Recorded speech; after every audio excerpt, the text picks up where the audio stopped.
एक बार की बात है, एक छोटे से गांव में एक आदमी रहता था। उसके घर के पास में एक पहाड़ था, जहां पर वो रोज सुबह जाता। उस पहाड़ पर थोड़ी देर के लिए वो बैठता, फिर वापस आ जाता। तो रोज की तरह वो सुबह सुबह जा रहा था। पीछे से उसका छोटा सा बेटा आया। उसने आकर के उसका हाथ पकड़ लिया और कहा कि आज मैं भी आपके साथ चलूंगा। उसने पहले तो उसको थोड़ा सा समझाया और मना किया। कहा कि जो रास्ता है वो बहुत ही छोटा है और चढ़ाई बहुत ज्यादा है, तो तुम मेरे साथ नहीं चल पाओगे। लेकिन फिर जब उस बेटे ने जिद करी तो पिता मान गया। तो दोनों पहाड़ पर चढ़ने लगे। पिता ने बेटे का हाथ कस के पकड़ा हुआ था। लेफ्ट साइड में पहाड़ थे, राइट साइड में खाई थी और रास्ता बहुत ही छोटा था। और वो पहाड़ की चोटी तक पहुंचने ही वाले थे, तभी रास्ते में एक बड़ा सा पत्थर आया। क्योंकि पिता उस रास्ते पर रोज आता था, तो उसको पता था कि वहां पे पत्थर है, तो वो साइड से निकल गया। लेकिन जो बेटा था उसका ध्यान कहीं और था, तो उसका घुटना जा करके उस बड़े से पत्थर पर टकरा गया। तो फिर उस बच्चे के मुंह से एक चीख निकली। और जैसे ही वो चीखा, उसकी आवाज उन पहाड़ों में गूंजने लगी। इससे पहले उस बच्चे ने कभी भी अपनी आवाज की गूंज नहीं सुनी थी, तो उसे समझ नहीं आया कि क्या हो रहा है। वो अंदर से थोड़ा सा घबरा गया। उसे लगा कि शायद कहीं कोई है जो छुप करके उसको देख रहा है और उसका मजाक उड़ा रहा है। फिर उस बच्चे ने बोला, कौन हो तुम? कौन हो तुम? तो जब उस बच्चे ने इस गूंज को सुना, उसे गुस्सा आ गया। उसे लगा कि कौन है ये जो मेरा मजाक उड़ाए चले जा रहा है। फिर उसने गुस्से से कहा, मैं तुम्हें छोड़ूंगा नहीं। और फिर जैसे ही उसने इस गूंज को सुना, वो घबरा गया। उसके पिता समझ गए थे कि क्या हो रहा है। उसने अपने पिता का हाथ कस के पकड़ लिया और उनसे पूछा, कौन है ये जो मुझे इतना तंग कर रहा है? कौन है ये जो मुझे इतना डरा रहा है? तो उसके पिता थोड़ा सा मुस्कुराए और उन्होंने खाई की तरफ देखा और जोर से बोला, मैं तुमसे बहुत प्यार करता हूं। ये सुनकर वो बच्चा हैरान हो गया। उसे समझ नहीं आया कि हो क्या रहा है, कि वही इंसान जो उसका मजाक उड़ा रहा है और उसको तंग कर रहा है, वो उसके पिता को बोल रहा है कि मैं तुमसे बहुत प्यार करता हूं। तो उसके पिता ने अपने बेटे को देखा और वो समझ गए कि उसके मन में क्या चल रहा है। और फिर दोबारा उन्होंने बोला, तुम बहुत अच्छे हो। और ये सुनकर उनका बेटा भी थोड़ा सा मुस्कुराया और पूछा अपने पिता से कि ये क्या हो रहा है। और फिर उसके पिता ने अपने बेटे को समझाया, ये जो आवाज तुम सुन रहे हो ना, ये किसी और की नहीं है, ये तुम्हारी ही आवाज है जो कि पहाड़ों में गूंज रही है और तुम्हें अपनी ही आवाज सुनाई दे रही है। जैसा तुम बोलते हो ठीक वैसा ही तुम्हें सुनाई देता है।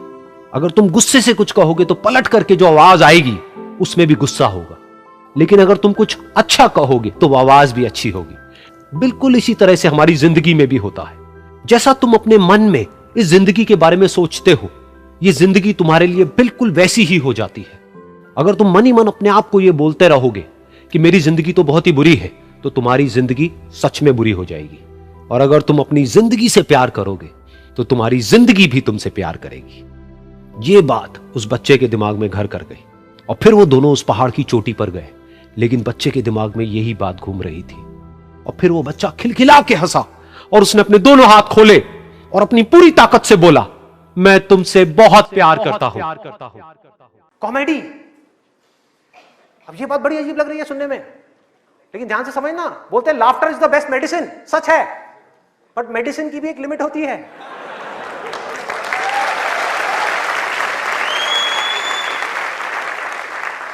आपने 2 घंटा लग करके पढ़ाई करी, दिमाग का दही हो गया, उसके बाद में बैठ करके आप 15 मिनट के लिए कोई कॉमेडी वीडियो देख रहे हो इंटरनेट पे, वो तो ठीक है। लेकिन पूरा दिन बैठे बैठे बस कॉमेडी की तरफ ही घूमते रहो तो क्या होगा? व्हाट्सएप के ऊपर कॉमेडी जो, अरे वाह ये बहुत बढ़िया है, अरे ये बहुत बढ़िया है, अरे मजा आ गया, वाह क्या बात है, ये वो। कॉमेडी है एक थके हुए माइंड को रिलैक्स करने का नाम। वो माइंड जो थका हुआ है उसको रिलैक्स करने के काम आती है कॉमेडी। बट इसी रिलैक्सेशन से अगर आप अटैच हो जाओ तो क्या होगा? बर्बाद कर देगी। समझो, ये गोली की जैसी है। जो डिप्रेशन पेशेंट्स होते हैं उनको रिलैक्स करने की गोलियां दी जाती हैं, उनके माइंड को रिलैक्स करने की मेडिसिन दी जाती है। लाफ्टर भी ऐसी एक मेडिसिन है जो नेचुरल है, लेकिन वो भी खतरनाक है अगर जरूरत से ज्यादा आप उससे अटैच हो जाओ। अजीब लग रही है ना ये सारी बातें सुनने में, जो नॉर्मल बाहर की दुनिया से बिल्कुल अलग है। लोग क्या बोलते हैं, अरे हंसते खेलते रहो, की फर्क पैदा है, भूल जाओ। भूलने से कुछ नहीं होगा, सोने से कुछ नहीं होगा, हंसने से कुछ नहीं होगा। आपकी जो प्रॉब्लम्स की जड़ है वो वहीं की वहीं पड़ी हुई है। जड़ जो है वो वहीं की वहीं है। जड़ क्या है कि आपकी जिंदगी का कोई मकसद ही नहीं है, आपके पास में करने के लिए कुछ है ही नहीं, तो खाली दिमाग शैतान का घर। तो करना क्या है कि एक तरफ है मजा, एक तरफ है दर्द, इन दोनों के बीच में एक बैलेंस क्रिएट करना है, बैलेंस क्रिएट करना है।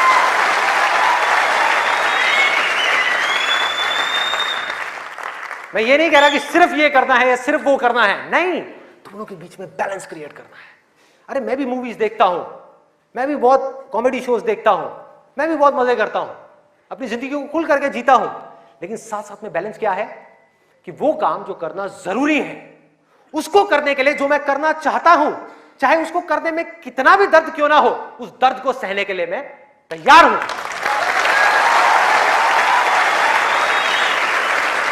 लोग मजा तो चाहते हैं लेकिन दर्द सहना नहीं चाहते। ये जड़ है हमारी लाइफ की सारी प्रॉब्लम्स की। चाहते तो हैं कि लाइफ में कुछ बड़ा कर जाएं, बहुत बड़े सक्सेसफुल हो जाएं, लेकिन उसके लिए जो दर्द सहना पड़ेगा, मतलब कि पढ़ना पड़ेगा या कुछ भी ऐसा करना पड़ेगा जिसमें कि आपको दर्द हो, आपके माइंड को या आपकी बॉडी को, वो काम हम नहीं करना चाहते। और सक्सेस मिलेगी आपको वही काम करने से। तो क्या निकला आज के सेशन से, अगर मैं इसको समअप करूं एक लाइन के अंदर अंदर, कि इस दुनिया में डिजायर से बड़ी कंस्ट्रक्टिव पावर और कोई नहीं है।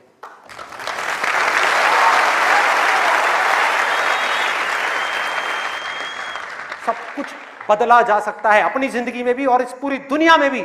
इस पूरी की पूरी दुनिया को एक नई डायरेक्शन दी जा सकती है उस डिजायर की वजह से, अगर ये डिजायर सही डायरेक्शन में है तो। यही डिजायर अगर गलत डायरेक्शन में चला जाए तो इससे बड़ी डिस्ट्रक्टिव पावर भी इस पूरी दुनिया में और कोई नहीं।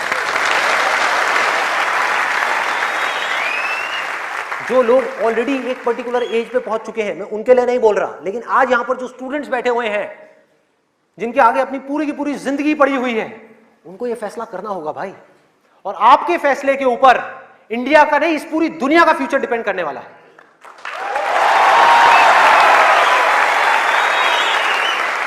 आपका फैसला सिर्फ आपकी जिंदगी नहीं बदलेगा, अरे इस पूरी दुनिया को बदल देगा।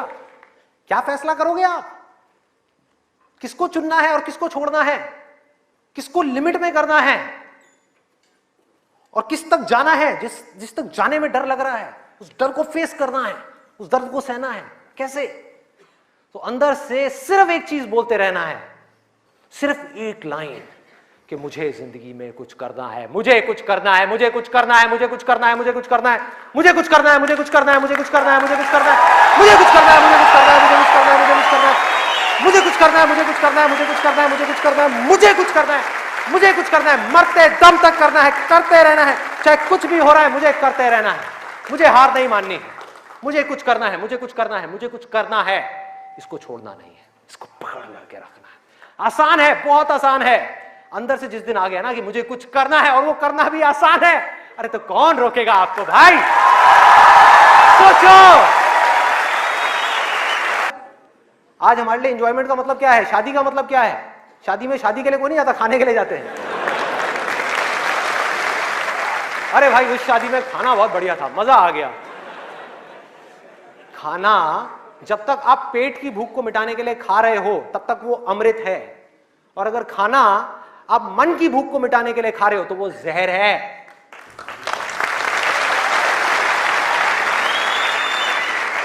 ये सारी बातें हमको पता है अंदर तक, लेकिन जड़ क्या है? करने के लिए कुछ और है ही नहीं, तो क्या करें? खाने में ही मजे लेंगे ना।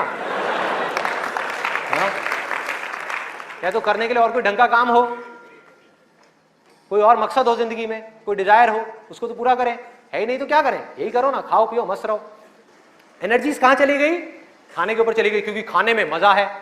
कौन कहता है खाने में मजा नहीं है? अरे बहुत मजा आता है। आपको जो फेवरेट खाना है वो आपके सामने आ जाए और खाए जाओ खाए जाओ खाए जाओ, क्या फर्क पड़ता है? क्या फर्क पड़ता है? खाए जाओ, उसके बाद में फर्क पड़ता है, उस दिन नहीं फर्क पड़ता।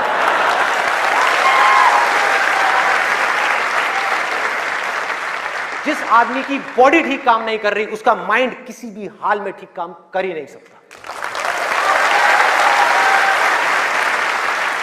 हो ही नहीं सकता, इम्पॉसिबल। यही बात बुद्ध ने भी कही थी आज से 2500 साल पहले, कि अगर हमको अपने माइंड को क्लियर रखना है, शार्प रखना है, फोकस्ड रखना है, कंफ्यूजन्स को खत्म करना है, तो हमको अपनी बॉडी के ऊपर काम करना ही पड़ेगा और कोई दूसरा ऑप्शन नहीं है।